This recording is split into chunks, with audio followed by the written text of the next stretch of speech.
श्री स्वामी समर्थ अवधूत चिंतन श्री गुरुदेव दत्त तुम्हा सगळ्यांचं आपल्या चॅनलमध्ये स्वागत करते। तुमचा दिवस आनंदी जाओ, शुभ जाओ आणि स्वामीमय जाओ। तर आजचा विषय आपला होणार आहे दत्त जयंती कशी साजरी करायची। दत्त जयंतीच्या दिवशी आपल्याला अभिषेक कशा पद्धतीने कराव्या, तसेच सेवा कोणत्या पद्धतीने करावा आणि एक अध्याय जो आहे गुरुचरित्राचा, हा अध्याय आपल्या घरामध्ये पठण होणं खूप महत्त्वाचं आहे। आणि तुम्हाला सांगेल या सेवा ज्या असतात तेवढ्या जेवढ्या शक्य झाल्या दत्त महाराजांच्या तेवढ्या आपल्या घरामध्ये होणं खूप महत्त्वाचं आहे त्या दिवशी। म्हणून या सेवा आपल्या घरामध्ये करायच्याच आहेत आणि नक्कीच आपल्या आयुष्यात खूप मोठा बदल घडून येत असतो। दत्त महाराजांची जी सेवा आपण करत असतो त्यांच्या चरणी आपल्याला सेवा अर्पण करायची आहे। ठीक आहे, तर आपल्या विषयाला सुरुवात करूया। सर्वप्रथम तुम्हाला सांगेल बघा, दत्त जयंती येणार आहे आपली 4 डिसेंबर 2025 या दिवशी। आणि या दिवशी आपल्याला दत्त जयंती जी आहे ती साजरी करायची आहे। तर दिवसाची सुरुवात आपल्या घरात होत असते खूप चांगल्या वातावरणाने, उंबरठ्याने। पण ह्या गोष्टी आपण जे काही सणासुदीला करत असतो त्या गोष्टी आपल्याला करायचं आहे। आपल्या घराचा उंबरठा साफ करायचा आहे, दरवाजा जो असतो तो स्वच्छ करायचा, गोमूत्र वगैरे शिंपडायचं आहे आपल्या घरामध्ये। आणि आपण देवपूजा करत असतो तेव्हा देवपूजा करत असताना तुमच्या घरात महाराजांची मूर्ती असू द्या, स्वामी समर्थ महाराजांची असू द्या किंवा दत्त महाराजांची असू द्या किंवा फोटो असू द्यात, फोटो असतील तर स्वच्छ पुसून घ्या। आणि दत्त महाराजांची किंवा महाराजांची मूर्ती असेल तर त्यावरती आपल्याला अभिषेक करायचा आहे। अभिषेक हा पाण्याने अगदी तुम्ही केला तरी सुद्धा चालेल, पाण्याने करा, पंचामृताने करा, तुम्हाला जसं शक्य होईल त्या पद्धतीने करा। आणि आपल्याला अभिषेक करायचा आहे। अभिषेक करत असताना तुम्हाला सांगेल पुरुष सूक्त तुम्हाला 1 वेळा किंवा 16 वेळा म्हणून अभिषेक करायचा आहे। किंवा तुम्हाला पुरुष सूक्त जमलंच नाही, की ज्यांना वाचता लिहिता येत नाही असे पण असतात, मैत्रिणी किंवा सेवेकरी असतात, तर त्यांना सरळ आणि सोपं सांगेल, श्री स्वामी समर्थ या मंत्राचा जप करत करत 108 वेळा म्हणावा आणि अभिषेक केला तरी सुद्धा चालेल। या पद्धतीने अभिषेक करायचा आहे। अभिषेक केल्यानंतर मूर्ती स्वच्छ पुसून घ्या किंवा फोटो जो असतो तो स्वच्छ पुसा, फोटोच्या समोर तुम्ही या सेवा करू शकतात। आणि त्यानंतर आपल्याला महाराजांना अत्तर, हिना अत्तर आवडतं म्हणून अत्तर लावायचं आहे। त्यानंतर अष्टगंध लावायचा आहे। महाराजांना हळदी कुंकू लावत नाही म्हणून अष्टगंध आपल्याला लावायचा आहे। हार आपण वाहायचा आहे, फुलं वाहायची आहेत, धूप दीप जे आहे ते दाखवायचे महाराजांना, तुपाचा दिवा आपल्याला लावायचा आहे। हे लक्षात ठेवा, तुपाचाच दिवाने आरती ओवाळायची असते म्हणून तुपाचा दिवा प्रज्वलित करून आरती वगैरे आपल्याला करायची आहे। आणि खडी साखरेचा नैवेद्य आपण आरती करतो तेव्हा दाखवायचा आहे, जेवणाचा नैवेद्य तुम्ही नंतर दाखवू शकतात। त्याच पद्धतीने तुम्हाला सांगेल हे सगळं केल्यानंतर आता खडी साखरेचा नैवेद्य, आरती असेल ती महाराजांची आरती तुम्हाला येईल, स्वामी समर्थ महाराजांची आरती घ्या किंवा दत्त महाराजांची आरती तुम्हाला जी येत असेल ती तुम्ही घेऊ शकतात। या पद्धतीने आपल्याला आरती घ्यायची आहे। आता त्यानंतर आपल्याला सेवा कोणत्या करायच्या ते आपण जाणून घेऊ। नंतर जेवणाचं सांगते, नैवेद्याला आपण काय करू शकतो। ठीक आहे, जेवणाचं काय करावं किंवा उपवास कशा पद्धतीने आपण करावा। तर बघा, आपण ज्या सेवा असतात त्या आपल्या घरामध्ये होणं खूप महत्त्वाच्या असतात। तर सेवा कुठल्या कुठल्या करायच्या त्या दिवशी, तर बघा दत्त महाराजांची सेवा आपल्याला करायची आहे। तसेच तुम्हाला सांगेल स्वामी चरित्र सारामृत जो ग्रंथ आहे त्या ग्रंथाचं एक पारायण आपल्याला त्या दिवशी आपल्या घरामध्ये निश्चितच करायचं आहे। अगदी 1 तास लागेल तुम्हाला एक पाठ करण्यासाठी, त्यामुळे तो ग्रंथाचा तुम्हाला एक पाठ करायला काही वेळ लागत नाही। तो ग्रंथ खूप महत्त्वाचा आहे, महाराजांचा आत्मा म्हणून ओळखला जातो, म्हणून प्राण जो बोलतो ना आपण तो आहे। अगदी छोटासा ग्रंथ आहे पण त्याची लीला खूप आहे, म्हणून त्या ग्रंथाचा एक पारायण आपल्या घरामध्ये नक्कीच करायचं आहे। त्यानंतर तुम्हाला सांगेल बघा, आपल्या घरामध्ये दत्त बावन्नी जे आहे, दत्त बावन्नी ही पठण करायची आहे। 1 वेळा आपल्याला पठणच करायची आहे त्या दिवशी दत्त महाराजांची सेवा म्हणून। आणि तुम्हाला सांगेल बघा, दत्त महाराजांचं जे स्तोत्र आहे इथे नाव देईल तुम्हाला, तर हे स्तोत्र आपल्या घरामध्ये तुम्ही म्हटलं तर अतिउत्तम, नाहीतर युट्यूबला लावून द्या तरी सुद्धा चालेल। तर बघा, दत्त महाराजांचं स्तोत्र आहे दत्तात्रेय द्वादशम नाम स्तोत्रम। हे जे स्तोत्र आहे हे तुम्हाला 1 वेळा म्हणायचं आहे त्या दिवशी किंवा युट्यूबला लावून द्या तरी सुद्धा चालेल।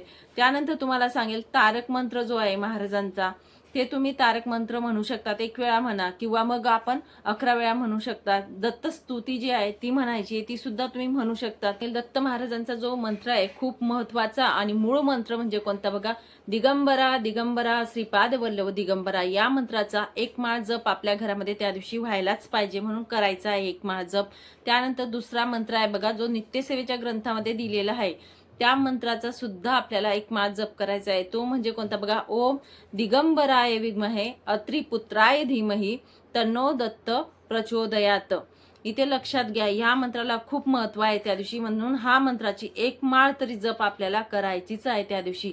हे लक्षात ठेवून आपल्याला करायचंय. तसेच तुम्हाला सांगेल बघा, औदुंबर प्रदक्षिणा ज्या असतात, औदुंबर प्रदक्षिणा आपल्याला कमीत कमी 11 तरी प्रदक्षिणा त्या दिवशी करायच्या आहेत. कारण औदुंबर वृक्षाखाली दत्त महाराजांचा वास असतो, म्हणून आपल्याला औदुंबर प्रदक्षिणा घ्यायच्याच आहेत त्या दिवशी. कुठेही बघा तुम्ही कमीत कमी 11 घ्या, 108, 51, तुम्हाला जशा शक्य होतील त्या पद्धतीने तुम्ही प्रदक्षिणा करायच्या आहेत.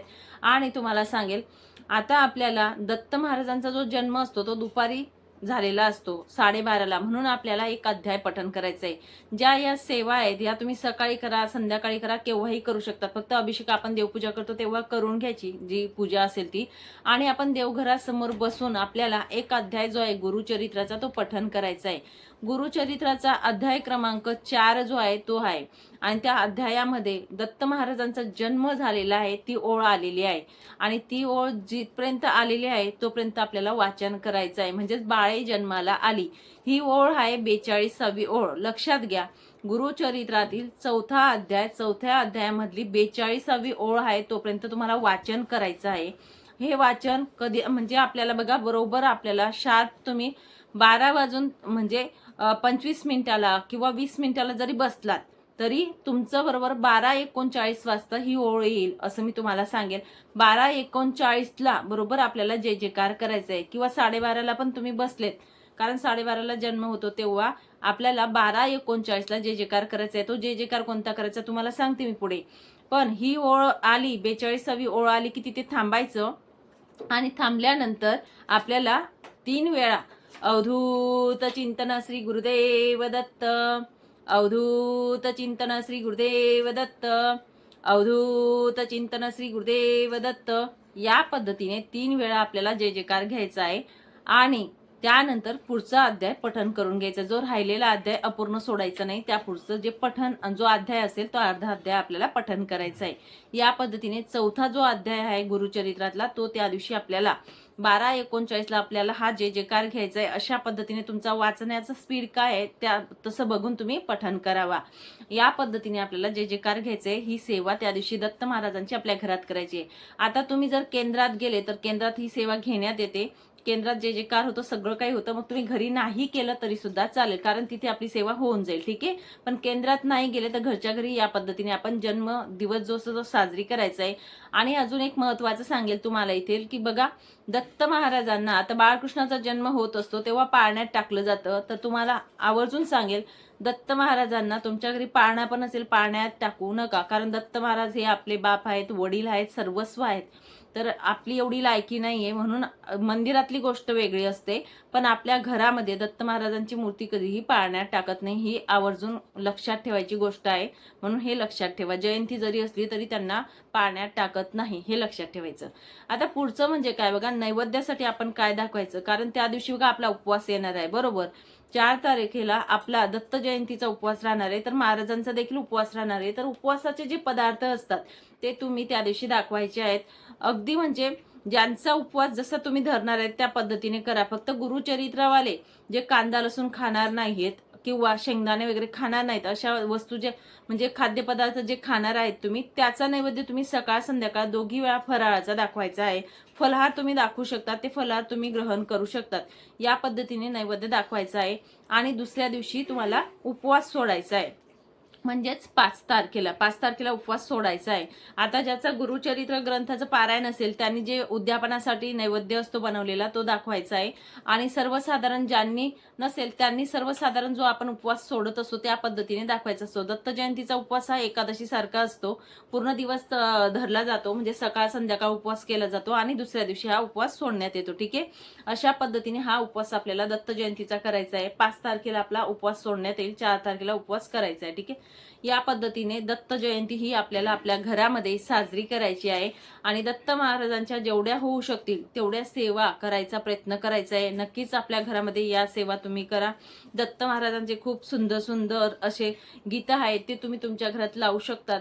आणि केंद्रांमध्ये तर घेण्यातच येतात, त्याबद्दल इश्यूज नाही. केंद्रामध्ये तुम्ही नैवेद्यासाठी किंवा दान वगैरे आपण करू शकतो. त्या दिवशी आपल्याला दान धर्म करत असताना पिवळ्या वस्तू ज्या असतात त्या दान करायला खूप महत्व आहे, कारण पिवळा कलर हा गुरूंचा कलर असतो आणि गुरुबळ प्रबळ होण्यासाठी आपल्याला पिवळ्या वस्तूंचं दान त्या दिवशी करायचं आहे. पिवळी खिचडी असेल ती तुम्ही गोरगरीब लोकांना देऊ शकतात. पिवळे वडापाव असतात, पिवळी केळी असतात. आता उपवासाचं केंद्रामध्ये तुम्हाला द्यायचं असेल तर केळी जी असतात ते पिवळी ते तुम्ही देऊ शकतात. या पद्धतीने पिवळ्या वस्तू आपण दान स्वरूपात देऊ शकतो. तर या पद्धतीने आपल्याला दत्त जयंतीच्या दिवशी दानधर्म करायचं आहे आणि सेवा देखील करायची आहे. दत्त जयंती अशा पद्धतीने आपल्या घरामध्ये साजरी करायची आहे. ठीक आहे, तर तुम्हाला सांगितलेली माहिती नक्कीच समजली असेल अशी अपेक्षा करते आणि इथेच विराम घेते. नंतर अजून भेटेल अशाच व्हिडिओ सोबत. श्री स्वामी समर्थ. अवधूत चिंतन. श्री गुरुदेव दत्त.